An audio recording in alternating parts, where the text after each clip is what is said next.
The movie opens in 1974 with a war veteran named Max Erikson sitting on a subway train. When a young Vietnamese woman boards the train, Erikson gazes at her with a troubled look. She suddenly reminds him of his time in the Vietnam War. The scene then shifts to a flashback during the Vietnam War in 1966. A team of American scouts gets a mission to search for secret tunnels used by the Viet Cong to launch surprise attacks. One night, while they're in a dense forest, they hear mortar fire. They observe the map and realize that nearby soldiers are under attack by the enemy. Lieutenant Riley instructs his team to listen to the gunfire, to figure out where the enemy is, and then inform the headquarters about their current location. Suddenly, out of fear, one of the soldiers starts shooting at a Vietnamese soldier. This blows their cover, and the enemy is alerted to their location. Soon, mortar fire starts raining down, and some soldiers are killed, while others scramble to safety. In the meantime, young Private First Class Max Erikson, who is patrolling alone, seeks shelter when he hears an explosion nearby. Suddenly, the ground shakes, causing him to fall into a hidden Viet Cong tunnel where his legs get stuck. As air support arrives and begins to attack the enemy, Erikson remains trapped in the tunnel. Unbeknownst to him, a Viet Cong soldier with a knife approaches him silently through the narrow tunnel. Before he can attack, Sergeant Tony Meserve manages to rescue Erikson. The Americans then regroup and take the enemies down, one after another. The next morning, Erikson, Meserve, and their squad, comprising Corporal Thomas Clark, Private Hatcher, and Sergeant Brownie, go to a nearby river village for temporary shelter. Erikson is different from the rest of his squad because he's kind to the local children, unlike his colleagues who are suspicious of everyone in Vietnam. Despite the tense atmosphere of war, Erikson keeps his humanity intact by treating the locals respectfully and offering help when needed. Later, Sergeants Brownie and Meserve remind their soldiers of the importance of obeying orders without question, especially as their time in Vietnam is coming to an end. However, at that moment, Viet Cong soldiers are hiding in the bushes, along with local informants. They suddenly open fire on the Americans and fatally injure Sergeant Brownie. This catches the American soldiers completely off guard, but they manage to repel the attack and kill the enemies. Following this incident, Meserve's squad is given a 48-hour leave, and they plan for a night out in the nearby town. However, their leave is abruptly cancelled, and they are ordered to report for patrol at 6 a.m. the next day. That evening, they carry out a scouting mission in the area. Meserve, saddened by the loss of his close friend Brownie, expresses his desire to seek comfort in the company of a local girl in the nearest village. Later that night, the squad arrives at their outpost gate to venture into the village. However, a guard and their company commander deny them entry to a brothel. The commander informs them that the area remains off limits to them. As a result, the squad is forced to stay confined to their location until further orders are given. Understanding they're stuck, the soldiers head back to the barracks and wait for their morning march. Sergeant Meserve then introduces Private First Class Antonio Diaz to the group as a replacement for the late Brownie. Meserve briefs the squad on their next mission and reveals that they will depart the following day, 2 hours earlier than planned. He wishes to visit the neighboring village and kidnap a local girl for their own gratification. Erikson is shocked by his superior's outrageous and criminal statement. He shares his worries with his friend, but the latter reassures him that Meserve must be joking. Unfortunately, the following morning, the squad reaches the village and forcibly takes a young girl named Tan Tai On away from her family. Meserve informs Erikson that they will be having fun with the girl once they get to their outpost. Soon after, chaos erupts in the village as relatives plead with the soldiers to spare the girl. However, the soldiers turn a deaf ear to all their appeals. Instead,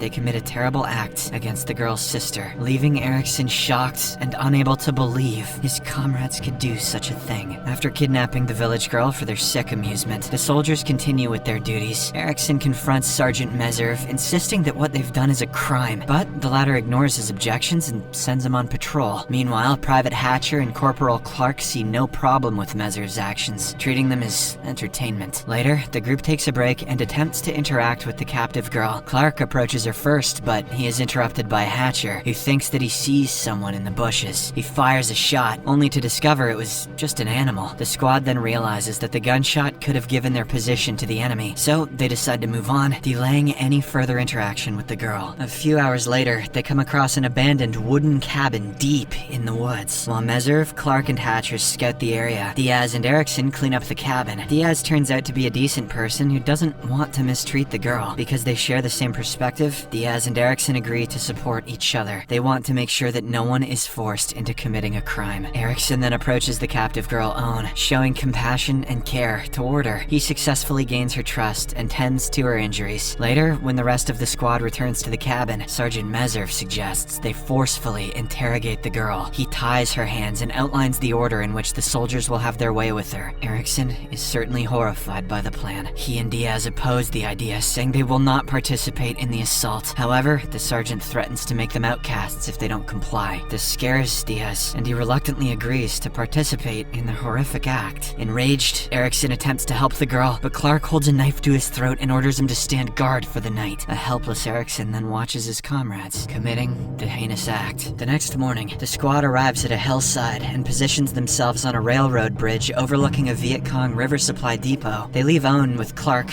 back in the cabin. Nearby, they spot a group of armed Vietnamese transporting artillery shells. They report the coordinates to headquarters and keep an eye on the enemy while preparing for their mission. Sometime later, Erickson and Hatcher return to the outpost to resupply and get smoke grenades. When they arrive at the cabin, Clark becomes hesitant to stay with the girls, so he orders Erickson to take his place. Once they are alone, Erickson fully grasps the extent of Owen's abuse. She is weak, cut, bruised, dehydrated, and sick. He feels terrible for her state, so he unties her and offers her something to eat and drink. Back at the railroad bridge, Sergeant Meserve is enraged when his men return without Erickson, so he orders Clark to go back to the outpost to fetch him. The sergeant is worried that Erickson might do something drastic. In the meantime, Erickson decides to help Owen return to her village. However, she's too scared to go alone, so she begs for Erickson to accompany her. Erickson realizes that leaving the outpost with Owen would make him a deserter. He could be punished for this. However, seeing the poor girl's desperate plea, he decides to go through with it. Just as they are about to escape, Clark arrives and stops them. He forces them to rejoin the squad on the railroad bridge. Sadly, Erickson and Owen are dragged to the bridge and ordered to stay put as the squad waits to launch their attack. Owen suddenly starts coughing due to her weak health condition. Meserve realizes that she could risk their position, so he orders Erickson to kill her. Our hero refuses, so the sergeant commands Hatcher to do it, but he also hesitates. As helicopters approach in the distance, Meserve urgently orders Diaz to kill her. Under his senior's pressure, Diaz decides to do the unthinkable. Just then, Erickson fires his rifle into the air to draw the Viet Cong's attention and successfully prevents the murder. During the ensuing shootout between the American and Vietnamese soldiers, Clark stabs Owen multiple times. Sadly, Erickson doesn't notice them as he's too focused on fighting off the enemies. The situation becomes critical as the Viet Cong brings mortars up the river and starts shooting the bridge, but Meserve and his team retaliate well by using a machine gun to take out the enemies one after another. In the meantime, a heavily injured Owen gets up and attempts to escape through the bridge below. When Meserve notices her, he orders the squad to shoot her. Erickson tries to stop them, but Meserve strikes him with his gun and knocks him down. After this, the squad shoots the poor girl multiple times, killing her on the spot. Her lifeless body then falls off the bridge and lands on the ground below. Following the incident, Meserve leads his men away from the scene, while Erickson lies on the railroad alone. He faintly sees the American choppers conducting an airstrike on the enemy's riverboat, and also notices Owen's mutilated body below. The resulting explosion ignites a nearby US Navy boat, killing all of its crew. Soon after, Erickson is evacuated by helicopter. He wakes up in a hospital and confides in his friend Rowan about the kidnapping, assault, and murder of Owen. Rowan understands his concern and advises him to speak with Lieutenant Riley. Erickson does the same, but sadly, Riley responds with a lengthy explanation. He emphasizes how the incident could tarnish the unit's operational record and implies that it would be best to forget about it. Determined to seek justice, our hero risks his military career by disobeying Riley's orders and reporting the incident to Captain Hill. However, Hill also responds harshly and reprimands Erickson. He warns him that pursuing the matter might result in severe sentences for the soldiers and could lead to retaliation against Erickson and his family when the convicted men are released. In the meantime, Meserve learns that Erickson had reported about Owen to the senior officers. This fills him with rage, and he decides to kill him with a grenade. That night, Erickson becomes suspicious when he sees Hatcher standing at the latrine door and running away quickly. Thankfully, he spots the grenade and quickly leaps out of the latrine just before it explodes. Erickson then confronts Meserve and the rest of the perpetrators. He tells them that everyone already knows what they've done. However, the the authorities don't want to listen to him. He suggests they leave him alone because they are never going to be convicted for their heinous crime. Erickson later drowns his sorrows at a bar. A minister approaches him and asks him about his mood. Although Erickson is aware that justice won't be served, he confides in the minister about the tragedy of the village girl. Soon, an investigation is launched, and Owen's body is discovered in the riverside. This escalates the tension within the unit, and Captain Hill informs Erickson that his actions will have consequences because he couldn't let the situation go. In the next scene, all the soldiers are interviewed individually, and they accept their crimes. As a result, they are court-martialed. Meserve is sentenced to 10 years of hard labor, Diaz to 8 years, Hatcher to 15, and Clark to life. As they leave the court, Meserve leans in close to Erickson and whispers something inaudible with a wicked look in his eyes. "How dare you give us exactly what we deserved?" The scene then shifts to the present. Erickson wakes up from his haunting flashback on the train. When it reaches the next stop, the Vietnamese woman, who reminds him of Owen, disembarks. He notices that she has left her scarf behind. Erickson quickly picks it up and exits the train to return it to her. When he approaches the woman, she notices a haunted expression on his face. When asked about it, Erickson tells her that he just woke up from a nightmare. The woman then thanks him for the scarf and offers him comfort, assuring him that his nightmare is now behind him. As the movie comes to a close, a faint smile appears on Erickson's face.